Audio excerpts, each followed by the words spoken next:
Welcome to The Explainer. Today, we are pulling back the curtain on how professional security consultants really assess a property.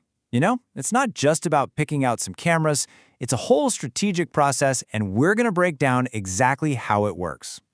So it pretty much always starts with a simple request from a client, just like this one. They've got a spot in mind, they have a camera in mind, and they want you to just make it happen.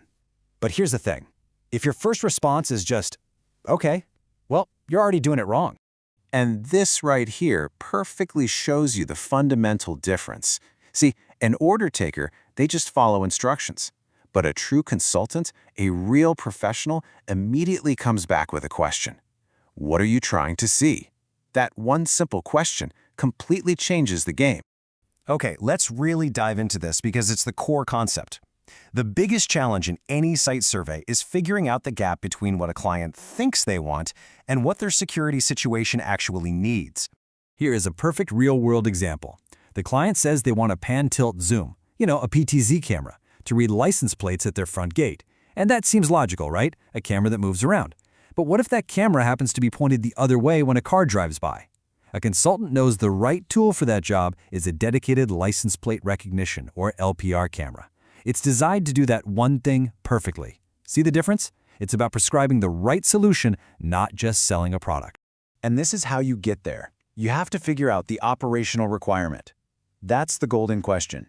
Are you just trying to detect that something happened? Or do you need to go a step further and recognize that, hey, it was a man in a red shirt? Or do you need enough detail to positively identify that it was in fact Steve Smith? Each of those levels requires totally different technology and camera placement. All right, now for the pros strategy. One of the biggest mistakes you can make is starting a survey inside, maybe in the server room. The correct way to do it is to start from the absolute edge of the property and then work your way in. This whole approach is called the onion skin theory. Seriously, think of your property security just like an onion. An intruder shouldn't be able to get to that valuable core by beating just one defense. No, they should have to peel back multiple, distinct layers of protection to get there. And this process breaks down into 4 key layers. A professional site survey peels them back one by one, making sure that vulnerabilities at every single stage are addressed, from the very outside all the way in. Layer 1 is the perimeter. This is your property line. We're talking about physically walking it, looking for stuff like holes in the fence, overgrown trees an intruder could hide in, and dark corners with no light. The tech here is all about controlling those entry points with things like intercoms and LPR cameras, or detecting intruders along that fence line with something like thermal camera. Next up is the shell, the skin of the building itself. Are doors always being propped open for smoke breaks? You know what happens. Are there big glass windows on the ground floor right next to the door handle? This layer is all about securing every potential entry point, using those classic tools like card readers, door contacts, and glass break sensors. So once you're inside, you move to the interior. Now, you're not trying to put a camera in every single office. That's crazy. Instead, you're looking for natural choke points. Places like elevator lobbies or main hallways that everyone has to pass through. That's where you put your overview cameras and motion detectors for maximum bang for your buck. And finally, we get to the core. This is where the most valuable assets are. The server room, the CEO's office, the safe.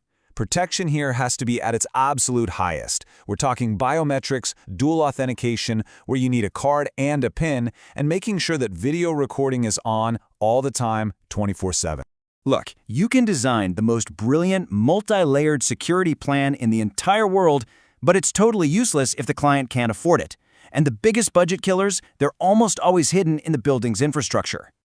So let me ask you, what do you think is the single most expensive part of a typical security installation?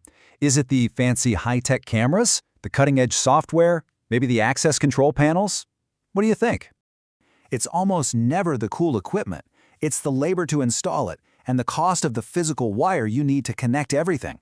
Forgetting to account for this stuff is the #1 way projects go way over budget. So a true consultant always checks for 3 things. First, lighting. You have to go to the site at night or at least use a light meter to check the lux levels, which is really just a fancy way of measuring darkness. If it's pitch black, the camera's little built-in infrared light might not be enough. That means you'll have to budget for external illuminators, and that's an added cost. Second, you have to look up. Are the cable pathways easy, like in a drop ceiling where you can just pop a tile and run your wire? Or is it a hard lid or an open concrete ceiling? Because that's going to require expensive conduit and a whole lot more labor. This is a huge cost factor. And third, you absolutely have to check the server room. Is there actually physical space in the rack for your new recorder?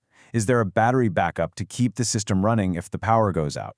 And, crucially, are there any open ports on the network switch? Because if there aren't, you've got to buy a whole new switch, and that can be a major unexpected expense. Since pretty much every client has a limited budget, the final step is to help them make those tough choices about what to protect first. And you can't let this be driven by emotion. You need a logical tool. And that tool is the risk matrix. It sounds complicated, but it's actually super simple.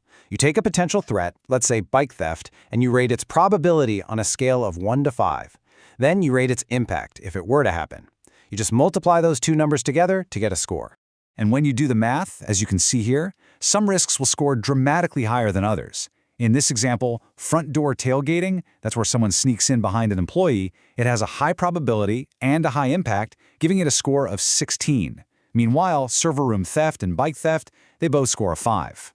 The data makes the priority crystal clear. This matrix gives you the power to have a data-driven conversation. It's not your opinion versus the client's anymore. It's about looking at the numbers together and agreeing on where the budget is going to have the biggest impact on reducing real calculated risk. Okay, so let's bring it all home. Moving from just an order taker to a true consultant isn't about knowing more camera models than the next guy. It's about a fundamental shift in how you approach solving problems. And it all comes back to this one powerful question. This is the key that unlocks everything we've talked about, from picking the right tech to using the onion theory to building that risk matrix. Stop asking, what do you want to buy? And start asking, what problem are you really trying to solve? That is the mark of a true security professional.